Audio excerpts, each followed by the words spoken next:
Chairman Johnson and Ranking Member Tonko and all members of the committee, thank you for the opportunity to testify before this committee on such an important matter. I'm Scott Whitaker. I'm the President and CEO of AdvaMed. It's the MedTech Association, and we represent 450 medical technology companies, from the smallest startups to the mid-sized companies to the largest global medical manufacturers as well, all of which serve patients in every healthcare setting with life-saving and life-enhancing medical technologies.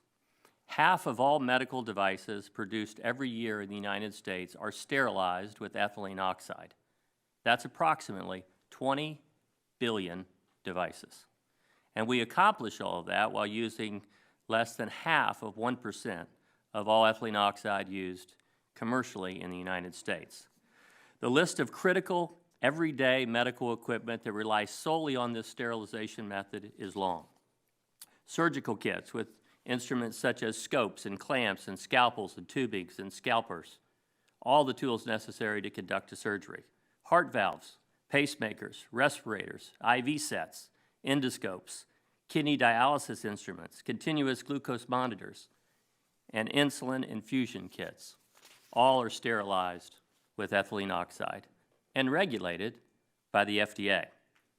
The FDA has been clear that it's concerned about the availability of these 20 billion medical devices if the EPA's proposed rules are not done right.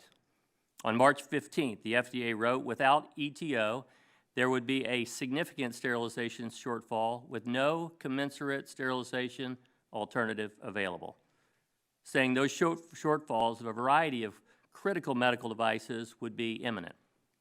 These disruptions, they say, stemming from a lack of ETO, would have significant impacts on patient health, access, and critical medical devices. That's their quote. Safe ethylene oxide usage by commercial sterilizers has been regulated by the EPA for decades. We follow all federal and state requirements, and we've made it clear that we welcome updated regulations. After all, our industry's commitment to saving and improving lives does not end where sterilization begins. It bears repeating. We welcome updated rules. But it's absolutely critical that the regulations be done right. Sterilization is currently at capacity, and no new ETO sterilization facilities are currently under construction in the United States. Our industry is and has been working to develop new sterilization methods.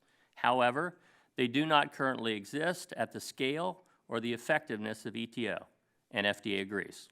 The reality is, according to a gap analysis of our industry, if EPA's proposed rules are finalized as written, the U.S. could face a 30 to 50% reduction in medical devices available to patients today. This would have a disastrous effect on patient care, because 95% of all surgical instruments are sterilized with ETO.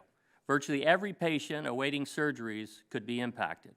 C-sections, heart valve repairs, open heart surgeries, hip replacements, knee replacements, brain surgeries, cancer biopsies, the list could go on and all could be disrupted.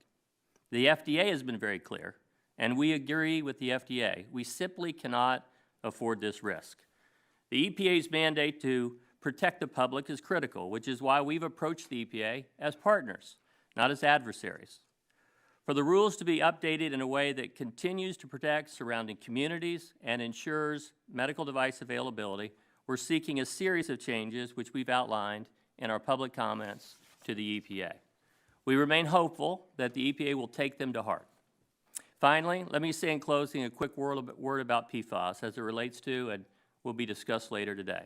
It's hard to imagine the medical industry without many important products that contain fluoropolymers. CPAP machines, prosthetics, IV bags, surgical instruments, as I mentioned earlier, and many other medical technologies contain PFAS. These medical devices are critical to the treatment and the health of all Americans. Much like the regulations on ETO, it's essential that any regulation on PFAS takes into account the manufacturing and the availability of essential medical devices. When it comes to the regulatory process, congressional oversight is vital. Hearings such as this are important to make sure regulations meet their intent and do not harm the patients and the innovators who will be impacted by them. So with that, Mr. Chairman, thank you again for inviting me to testify on this critical, important public health issue. Thank you, Mr. Whitaker.